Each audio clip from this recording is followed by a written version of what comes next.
Vamos a ver algunos puntos, principalmente por qué es o no el ángel fuerte Jesucristo. Eso es lo que vamos a ver en esta segunda parte. Vamos a tratar con el desarrollo del capítulo 10 de este libro de Apocalipsis. ¿Qué le parece si empezamos? ¿Sí? Bueno, vamos a empezar entonces. Apocalipsis capítulo 10, el ángel fuerte y el librito. Y la frase del doctor La Cueva dice lo siguiente: los capítulos 10 y 11 forman una especie de semiparéntesis, pues falta todavía el toque de la séptima trompeta. En este semiparéntesis ocurren 4 secuencias, 2 en el capítulo 10, que es un mensaje de consolación y la orden a Juan para que profetice, y otras 2 en el capítulo 11, la medición del templo y la aparición de los 2 testigos especiales. Dicho sea de paso, vamos a estar estudiando Apocalipsis 11 el próximo lunes, bien interesante, los 2 testigos.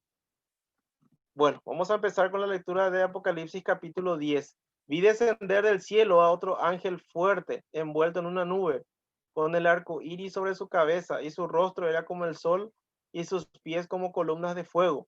Tenía en su mano un librito abierto, y puso su pie derecho sobre el mar, y el izquierdo sobre la tierra, y clamó a gran voz como ruge un león, y cuando hubo clamado, 7 truenos emitieron sus voces.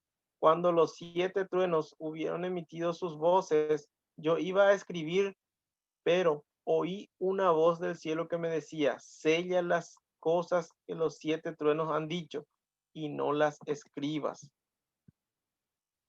Y el ángel que vi en el mar y sobre la tierra levantó su mano al cielo y juró por el que vive por los siglos de los siglos, que creó el cielo y las cosas que están en él, y la tierra y las cosas que están en ella, y el mar y las cosas que están en él, que el tiempo no sería más, sino que en los días de la voz del séptimo ángel, cuando él comience a tocar la trompeta, el misterio de Dios se consumará, como él lo anunció a sus siervos los profetas.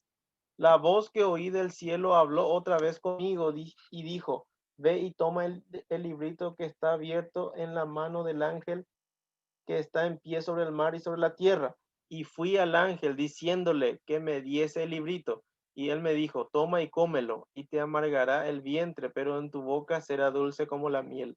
Entonces tomé el librito de la mano del ángel y lo comí, y era dulce en mi boca como la miel, pero cuando lo hube comido, amargó mi vientre. Y él me dijo: es necesario que profetices otra vez sobre muchos pueblos, naciones, lenguas y reyes. Un capítulo corto. Fíjense ustedes, versículos 1 al 3. Vi descender del cielo a otro ángel fuerte, envuelto en una nube, con el arco iris sobre su cabeza, y su rostro era como el sol, y sus pies como columnas de fuego. Tenía en sus manos un libro abierto, un librito abierto, y puso su pie derecho sobre el mar y el izquierdo sobre la tierra, y clamó a gran voz como ruge un león. Y cuando hubo clamado, 7 truenos emitieron sus voces. ¿Quién es este ángel fuerte? Algunos eruditos bíblicos creen que es el ángel de Jehová, Cristo preencarnado, una teofanía, es decir, teo Dios y fanía aparición, aparición de la deidad en forma angelical. Y vemos algunos pasajes bien interesantes que yo les dejo como tarea para que puedan ustedes revisar. Bien interesante estudiar a este ángel de Jehová.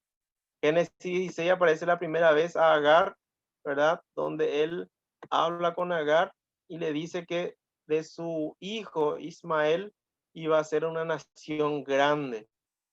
En Génesis capítulo 22 nos habla cuando Abraham está por sacrificar a su hijo Isaac, le dice el ángel de Jehová: no pongas tu mano sobre el muchacho porque conozco que no vas, que me has negado a él, que estás dispuesto incluso a sacrificarlo porque yo te lo mandé. En Éxodo 3, desde la zarza ardiendo se manifiesta a Moisés, y así diversos pasajes que realmente no se van a arrepentir si leen. Es bien interesante. Este ángel de Jehová es Cristo antes de su nacimiento en Belén. Es un personaje especial para los judíos. Vuelve a aparecer en la semana 70 de Daniel, la gran tribulación. Además, podemos identificarlos por su descripción, perdón. Primero está envuelto en una nube. La nube es una señal de la deidad. Vemos, ¿verdad?, que cuando se manifestó el Señor desde el monte Sinaí, dice que apareció una nube. Éxodo 19:9, 16:10 dice que habló a Moisés por medio de una nube, etcétera. Éxodo 24:15, siempre en el tabernáculo, dice, desde el lugar santísimo, se subía durante el día como una columna de nube y de noche como columna de fuego, se manifestaba así. Éxodo 34:5 también dice lo mismo. En el Salmo 104:3 dice que se viste de nube el Señor. Y en el Nuevo Testamento, en Hechos 1:9, cuando el Señor era alzado de los ojos de sus discípulos, cuando él ascendió, dice que una nube también apareció frente a ellos. Y en Apocalipsis 1:7 dice aquí que viene con las nubes. Luego dice, viene coronado de arco iris. ¿Cuándo apareció la primera vez el arco iris? En Génesis capítulo 9, versículo 13. Apocalipsis 4:3 dice que, ¿se acuerdan ustedes de la visión celestial? Dice que había un arco iris de color verde, color esmeralda. En tercer lugar dice, viene cubierto de gloria, su rostro brilla como el sol. Mateo 17:2, en la transfiguración, dice que también así pareció el rostro del Señor. En Hechos 26:13, Pablo, hablando de su conversión, también dice que vio una luz más resplandeciente que el sol del mediodía. En Apocalipsis 1:16 nos dice que su rostro era como sol, y en Malaquías 4:2 se describe al Señor como el sol de justicia. En cuarto lugar, sus pies como columnas de fuego. O sea, es como bronce bruñido, como dice en Apocalipsis 1:15. En quinto lugar, tiene un libro abierto en su mano. Apocalipsis 5, 6 y 7. Se nos dice que el Cordero tomó el rollo de la mano derecha del que estaba sentado en el trono. En Apocalipsis 6 se nos dice que él empieza a desatar. Por eso aquí aparece ya el libro abierto, ya no está sellado. Capítulo 5 dice, tiene un libro abierto en su mano. En sexto lugar, tenía un pie en el mar y otro en la tierra. Eso significa vencedor, conquistador. Josué 1:3 dice el Señor, toda planta, todo el suelo que pisare vuestro pie será de vuestro. En séptimo lugar, clama como un león. Apocalipsis 5:5 dice que es el león de la tribu de Judá. En Proverbios 19:12 nos habla también del rugido del león como algo real. En Joel 3:16 también se nos dice que Dios ruge fuerte como un león. Y en 2 Pedro 5 se nos dice que nuestro adversario, el diablo, como león rugiente, anda alrededor nuestro buscando a quien devorar. Pero ese rugido, como decía uno de los comentaristas, comparado con el Señor, es apenas un susurro, ¿verdad? En octavo lugar, 7 truenos emitieron sus voces. Apocalipsis 10:3. En el Salmo 29:3 se describe los 7 truenos de la voz de Dios. Y también en Job 37:5 se habla de la voz del Señor como trueno. Estos son los argumentos para decir que este ángel es el Señor Jesús. Ahora, están los otros maestros que dicen que no puede ser este ángel el Señor Jesús. Y los argumentos son los siguientes. En primer lugar, esa palabra cuando dice ahí, y vi otro ángel, el apóstol Juan, es del griego alios o alos, que significa otro de la misma clase. No hay diferencia. Porque la palabra, el otro vocablo que significa otro en griego es hetero, el que viene en otra palabra heterosexual, por ejemplo, otro pero de diferente clase o forma. La palabra ahí en Apocalipsis 10:1 es alos, otro de la misma clase. En segundo lugar, este ángel jura por el que vive por los siglos de los siglos. Si era el Señor Jesús, dicen ellos, hubiese jurado por sí mismo, como dice ahí en Hebreos 6:13. Ahora, otro argumento también a favor de los que dicen que no es el Señor Jesucristo es que todas las veces que aparece en el libro de Apocalipsis se describe bien al Señor como para no dejar duda alguna. Por ejemplo, se le dice que es el testigo fiel, el primogénito de los muertos, el soberano de los reyes de la tierra, el Hijo del hombre, el que vive, el Hijo de Dios, el santo verdadero, el amén, etcétera, etcétera.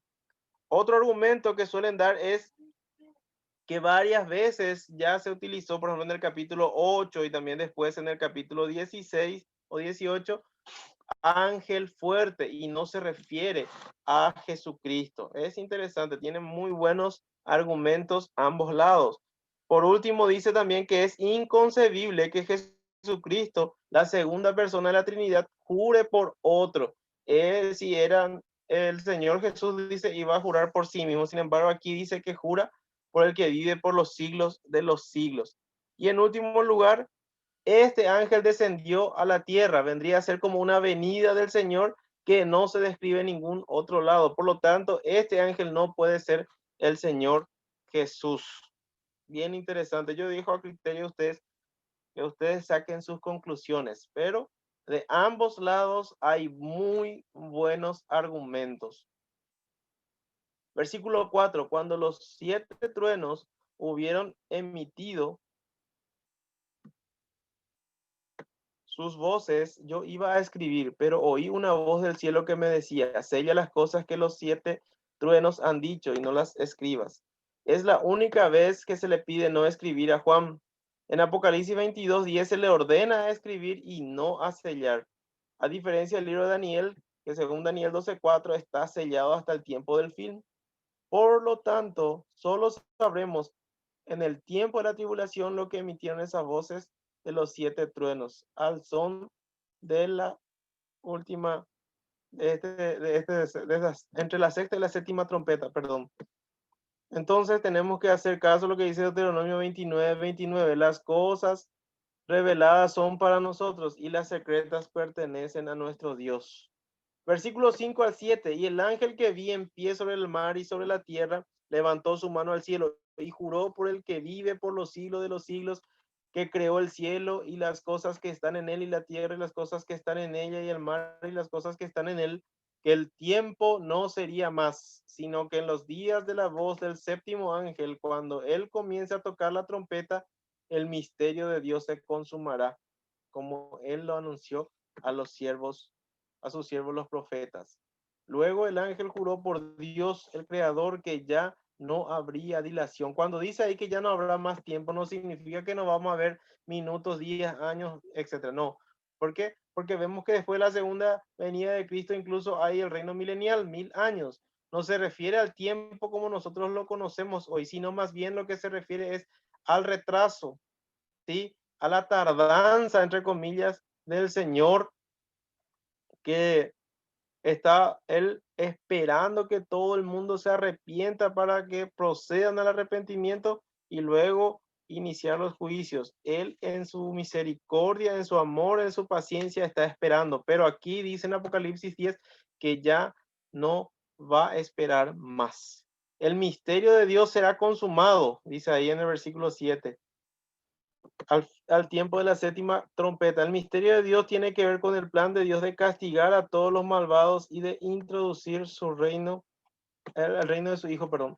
Ahora, fíjense ustedes que esta palabra misterio es algo que no está revelado anteriormente. ¿A qué se refiere? Ustedes nunca se preguntaron por qué el Señor deja que suframos, por qué el Señor permite que los malos prosperen, por qué el Señor no castigó ya a Satanás cuando se reveló, etcétera, etcétera. Bueno, todo esto va a tener su respectiva respuesta cuando se toque o cuando pase lo que dice en Apocalipsis capítulo 10. El misterio de Dios se va a consumar. Versículo 8 al 10. La voz que oí del cielo habló otra vez conmigo y dijo, ve y toma el librito que está abierto en la mano del ángel que está en pie sobre el mar y sobre la tierra. Y fui al ángel diciéndole que me diese el librito. Y él me dijo, toma y cómelo, y te amargará el vientre, pero en tu boca será dulce como la miel. Entonces tomé el librito de la mano del ángel y lo comí. Era dulce en mi boca como la miel, pero cuando lo hube comido, amargó mi vientre. Las instrucciones que el ángel le dio a Juan deberían recordarnos nuestra responsabilidad de asimilar la palabra de Dios, hacerla parte del hombre interior. No bastó que Juan viera el libro o que supiera su contenido y propósito, tenía que recibirlo en su ser interior, tenía que comerlo. A la palabra de Dios se la compara con comida. Mateo 4:4 se nos dice, no solo de pan vivirá el hombre, sino también de todo lo que salga de la boca de Dios. Con leche, 1 Pedro 2:2, desead como niños de recién nacido la leche espiritual no adulterada. En 1 Corintios 3:1 y 2 se nos habla de carne. En el Salmo 119:103 dice que la palabra de Dios es más dulce que la miel. Los profetas Jeremías, en Jeremías 15:16 y Ezequiel, en el capítulo 2, versículo 9 al 3:4, supieron lo que es comer, entre comillas, la palabra antes de poder proclamarla a otros. La palabra siempre debe hacerse carne, Juan 1:14, y el verbo se hizo carne, antes que se pueda darla a los que la necesitan. Ay del predicador o maestro que meramente hace eco de la palabra de Dios y no la encarna, haciéndola una parte viva de su mismo ser. Dios no va a embutirnos su palabra en la boca y obligarnos a que la recibamos. Él nos la entrega y nosotros debemos tomarla. Tampoco Él puede cambiar los efectos que la palabra ejercerá en nuestras vidas. Habrá a la vez tristeza y alegría, amargura y dulzura. La palabra de Dios contiene dulces promesas y seguridades, pero también contiene amargas advertencias y profecías de juicio. El creyente da testimonio tanto de la vida como de la muerte. El ministro fiel declarará todo el consejo de Dios. No diluirá el mensaje de Dios simplemente para agradar a sus oyentes. Y versículo 11, y él me dijo, es necesario que profetices otra vez sobre muchos pueblos, naciones y lenguas y reyes. Juan recibe la noticia del ángel que su trabajo aún estaba inconcluso, que debía seguir profetizando acerca de naciones. Vemos su cumplimiento en los capítulos posteriores de este libro de Apocalipsis. Ahora, quiero dejarles como tarea eso, leer el capítulo 11 y en ese próximo estudio estaremos estudiando acerca de los dos testigos que siguen el paréntesis aquí de Apocalipsis y hasta el versículo 14 sigue este paréntesis. En Apocalipsis 11:15 se nos habla del juicio de la séptima trompeta. Así que hermanos, muchas gracias a cada uno. Gracias por volver a conectarse y no sé si hay alguna pregunta, alguna duda, algo que quieran compartir.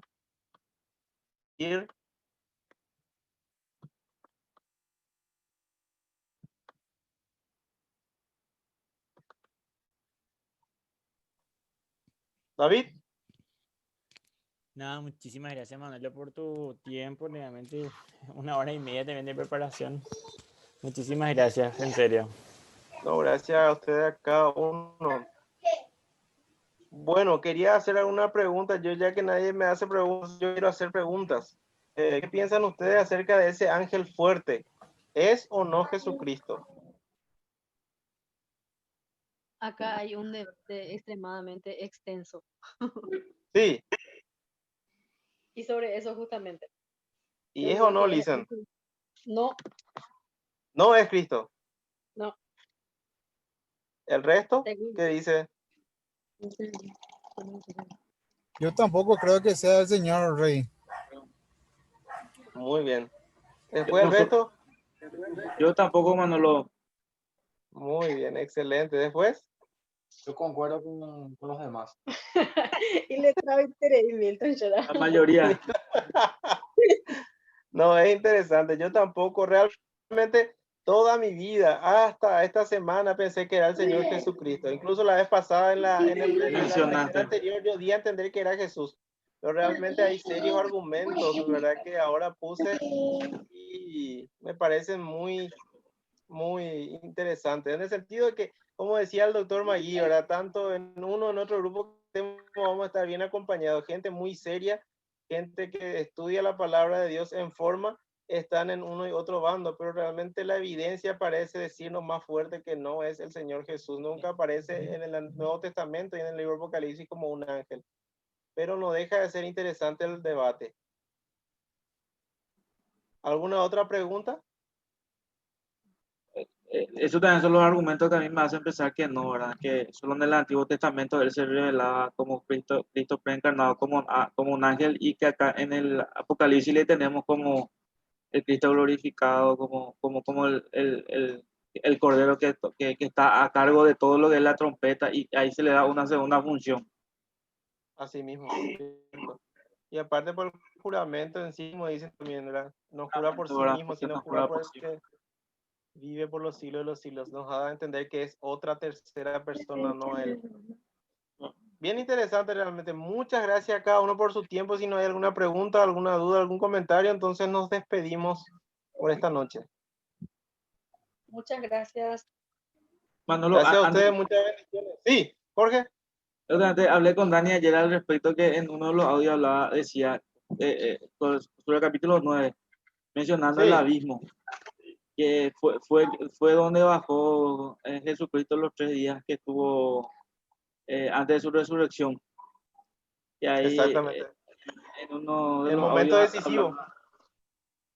hablaba de que en donde bajó fue que en el abismo comprendía tanto el infierno como el paraíso, ahí tan cerca uno de otro, y que Cristo descendió al paraíso para decirle a esas personas que estaban ahí que iban a tener después su recompensa. Mm. Sin embargo, hay otros, escuché varias veces ya que de repente lo que bajó fue al infierno a predicarle a los perdidos, ¿verdad? No para ser salvos, sino para que por lo menos escuchen. Así mismo. Realmente esa parte del momento decisivo es el audio, ¿verdad? El martes pasado yo envié y dice una parte, el que fue y más o menos predicó su victoria a esa gente que estaba encarcelada en el abismo, pero realmente a la luz de otros pasajes bíblicos vemos que eso no es correcto, ¿verdad? Yo respeto, ¿verdad? Al doctor David Jeremiah es un gran maestro de la palabra de Dios, pero realmente no hay argumentos para decir que Jesús fue y predicó a esos espíritus. Lo que está diciendo ahí, por ejemplo, en Pedro y en Efesios, es realmente que él predicó por medio de Noé antes del diluvio a aquellas personas que estaban en ese tiempo y que ellos no se arrepintieron, no hicieron caso. Hoy en día, si yo hablo de la palabra de Dios, es como si fuera que Cristo está hablando por medio de mí. Cuando se rechaza, no es a mí lo que me están rechazando, sino al Salvador. Entonces, es lo mismo si yo predico la palabra de Dios, lo mismo que el Señor esté hablando, ¿verdad? Porque estoy repitiendo sus palabras. No sé si me explico, si dije bien en claro o no. Pero realmente no me parece correcto esa enseñanza, decir que Él se fue y proclamó su victoria en el infierno. No, creo que no es así. No sé, Dani, si vos querés decir algo más. Perdón, justo cuando estaba hablando se cortó un poquitito el audio. Y así Dani como no estaba yo atendiendo. creo que el Señor haya descendido, dice la Mm, teología católica, los que estuvieron mucho tiempo van a saber, dice descendió a los infiernos, literalmente dicen ellos, con la afirmación que hizo Pedro. Pero particularmente podemos disentir, ¿verdad? No, yo por lo menos no creo que el Señor se haya ido ahí, porque él, por ejemplo, cuando expiró, hizo la palabra, exclamó ahí al Padre, le dice, Padre, en tus manos encomiendo mi espíritu, ¿verdad? Y creo yo que el Padre guardó su espíritu humano, pero no creo que haya falta, ¿verdad? Que el Señor vaya y declara así a los muertos, así como vos dijiste, ¿verdad? La parte que escuché que en tiempo de Noé, él predicó así como dice Pedro. En otro tiempo mm, Noé fue el pregonero de justicia y el Noé predicaba a través de algo gráfico, ¿verdad? Para que la gente se salve. Y eso era el arca, ¿verdad? Que miraba hacia Cristo. El que entra ahí iba a ser salvo, el que no, se perdía. mm. Lastimosamente la mayoría se perdió y 8 son los que se salvaron y de los 8 fue repoblada la tierra hasta hoy. Así mismo. Muchas gracias, Dani. Gracias a todos. No sé si hay alguna pregunta más, alguna duda. Bueno, gracias a cada uno. Muchas bendiciones y que descansen, ¿sí? Gracias igualmente. Gracias a ustedes.